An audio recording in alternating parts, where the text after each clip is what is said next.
Hello and welcome to today's video. I'm still sick, so my voice is still messed up, and yeah, so if I cough, sorry. So I received this giant box in the mail. It's supposed to be a UMOC440. It's packed really well in a giant box, but it's got this little thing sitting here, and I opened it up, and it's got a circuit board in it that does not belong to a Solectria UMOC440 at all. It appears to be a bunch of big MOSFETs on a board, and I don't know what that's to or for. So yeah, I don't know why that came with this.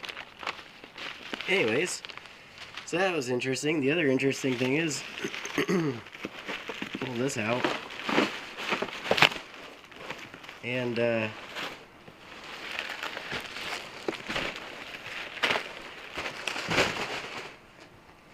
drive is open.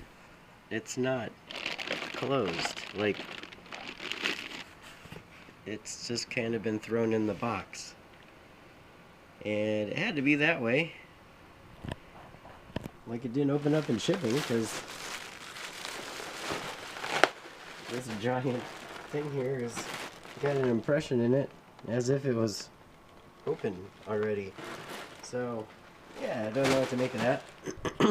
Normally, people don't ship motor controllers to me already disassembled, but apparently they happened. So, go ahead and, like, all of these have been taken apart. You don't need to take that apart, open it. Yeah, I don't know. Anyways, I'll go ahead and get it on the bench and see what's wrong with it, but yeah, it's a little odd that I don't know what this board is. It says heater on it, but that doesn't go inside of a Solectria at all. Yeah, I don't know. Anyways, this video is for the person that sent it, so thanks for watching. Bye.